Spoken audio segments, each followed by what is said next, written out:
What better place to dream than in Paris? France is one of the most adored countries in American media. There are entire movies devoted to the wonder and romance of Paris. I couldn't care less about my book tonight. I just want to walk around Paris with you. It's even gotten to the point that just saying a French word is considered sexy. Say it again, Dexter. Omelette de fromage. This admiration of French culture, referred to as Francophilia, has a long history in the United States, started in large part by this guy. So what did I miss?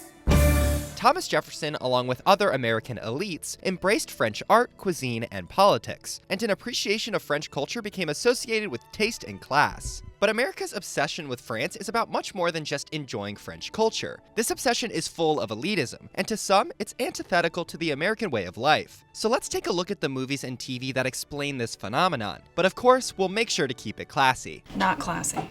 Not classy at all. Déclassé. French. Classy.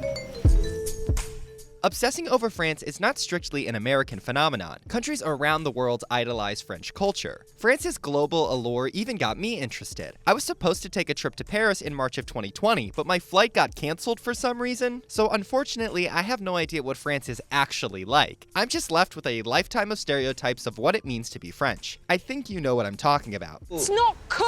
It's edgy. Oh, fuck off. Oh, it's cheap. It's unsalvageable. Claire, it's French. Really?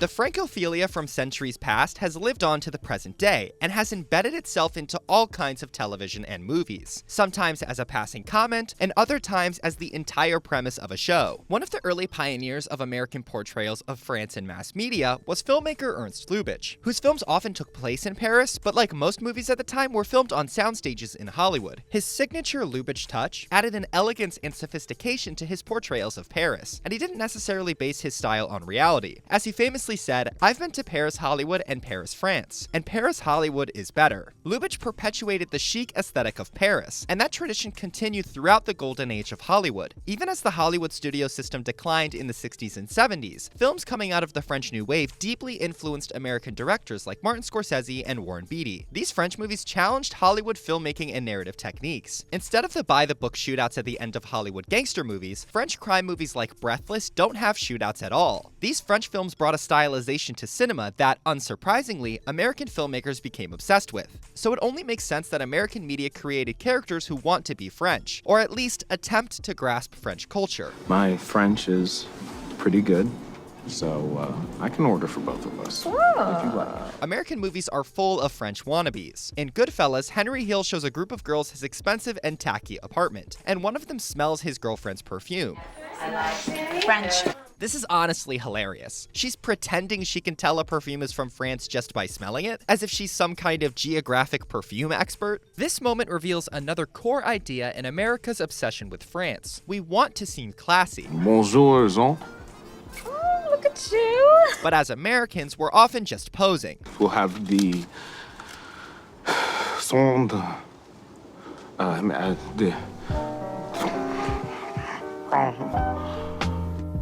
We can learn a lot about a character by how they try to seem hip to French culture. In The Departed, Colin Sullivan wants to climb the socioeconomic ladder. He gets a promotion, an apartment by the State Building, and a Harvard-educated girlfriend. So it's no surprise that he tries to flex his highbrow understanding of French cuisine. Yeah, they get this, but they don't get duck l'orange. And yet he doesn't quite pull off the performance. The script notes that he's drinking an inappropriate wine that doesn't pair with the seafood he ordered. And when they get an unusual dessert, he reacts to it in a particularly lowbrow way, exposing his South Boston upbringing. Oh, so look, I don't know. If that thing moves, I'm gonna shoot it. The American-French copycat is all over American movies. In Ratatouille, Anton Ego insults Chef Gusteau by comparing his cooking to American food, suggesting he's not legitimate enough to work in Paris. Gusteau has finally found his rightful place in history, right alongside another equally famous chef, Monsieur Boyardee. Touché. Perhaps my favorite French wannabe is Calvin Candy in Django Unchained. He wants to be called Monsieur Candy even though he doesn't speak French, and he presents himself as a sophisticated socialite. One of his jokes makes fun of the Boston accent. You can't imagine what it's like not to hear your native tongue in 4 years. Well, hell, I can't imagine 2 weeks in Boston.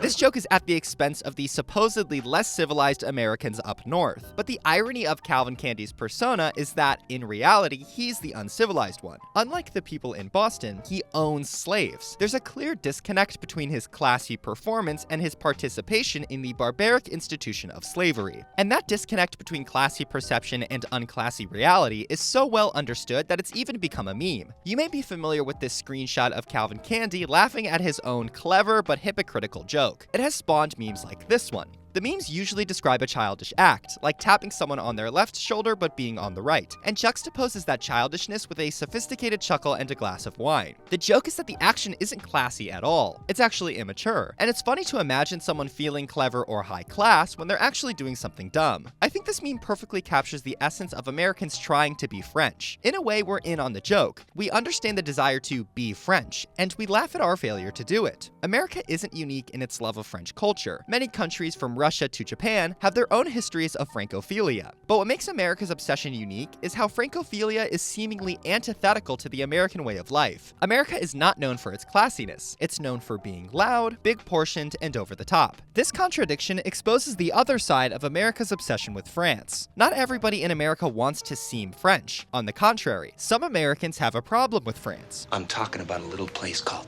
Aspen. I don't know, Lloyd. The French are assholes.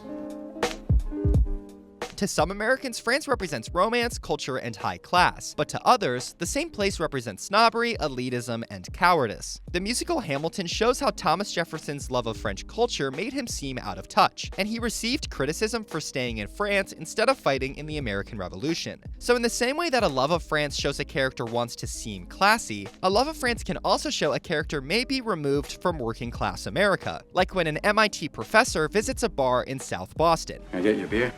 No, just a Perrier. It's French for club soda. If you approach French stereotypes with a cynical lens, the very same things Americans love about France become what they hate. Take the French New Wave, which inspired filmmakers to rethink conventional narrative storytelling. No shootouts, no payoffs, just human beings talking. For a fan of the avant-garde, this sounds fresh and interesting, but to someone who wants a classic shoot-'em-up, that sounds horrible. What are we making, French movies now? That sounds like the stupidest ending. No shootouts? Their class and sophistication becomes a weakness, not a strength, which is most clearly seen in the beloved American tradition of poking fun at France for losing wars. Bonjour, you cheese-eating surrender monkeys! And of course, we find another contradiction here. The movie Braveheart can make that classic joke about France. The French will grovel to anyone with strength. But later on, the movie can also subvert that trope and celebrate France for aiding the War of Scottish Independence, which may remind viewers of France's similar support for the American Revolution. Because of the unusual dual meaning of trying to be French, the implications of French-obsessed characters change drastically depending on the context. A character like Michael Scott would love to come across as sophisticated, but for Angela, French sexiness goes against her Christian values. There's a place in France where the naked ladies dance. Really, Andy? It's Christmas, and you're singing about nudity and France. Perhaps my favorite movie that understands all the strange American ideas of France is the very underrated Talladega Nights. I am French. You say you're French? Oui. We? No, we are not French. We're American. The movie stars Ricky Bobby, a participant in one of the most American sports of all time, NASCAR. The film lovingly showcases America's enjoyment of thrilling races, gaudy mansions, and Mountain Dew. Ricky Bobby's antagonist is the very French Jean Girard. Girard completely embodies all French stereotypes. He's effeminate, sexual, and, of course, classy. It's a hilarious setup because the film understands how out of place a Formula One driver feels on a NASCAR track. But the film also admires Girard in its own silly way. When he beats Ricky Bobby, America declares him the best at NASCAR, and he becomes a celebrity. So, like France itself, he is simultaneously despised and revered. And by the end of the film, his character gets an uneasy resolution. Ricky Bobby kisses Gerard, which is funny, but he resists Gerard's attempt at a second kiss. A small moment that is just a joke, but the joke also reminds us of America's ambivalence towards their French counterparts. Talladega Nights brings front and center the underlying tension within American depictions of French culture. In America, French culture is a classiness to strive for, and many characters hilariously fail at achieving it. Yet, at the exact same time, French culture is something to avoid, a weak, un-American aristocracy. We never quite know what to expect from a French reference. It's as if France is tapping us on the left shoulder, but is actually on the right. And it's in this constant tension that American movies and TV feel obsessed with France, because that country has all this baggage associated with it.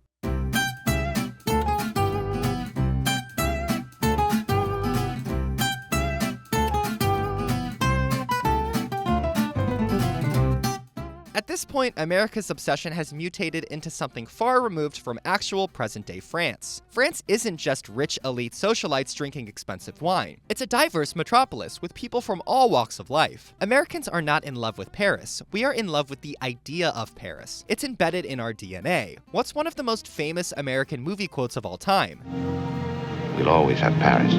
In Casablanca, Paris is an idea, not an actual place they ever go to. And the Paris that Ernst Lubitsch established in his films is a Paris similarly once removed from reality. And I'm part of the problem. I've talked almost exclusively about American movies, and I haven't even made it to Paris yet. But I also think that's kind of the point. These movies aren't about Paris, France. They're about Paris, Hollywood. And for some reason, I love watching movies where us Americans try and fail to embody French culture. What's more American than starting from nothing, getting some money, and then being unwilling or unable to pass as upper class? That's as American as apple pie. So the next time you inevitably see an American obsessing over France in a movie or a TV show, think about how that obsession says a lot more about America than it does about France. That's a French-ass name, Yvonne.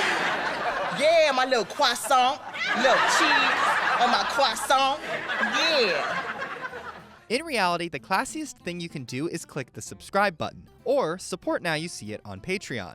Thanks for watching and stay classy.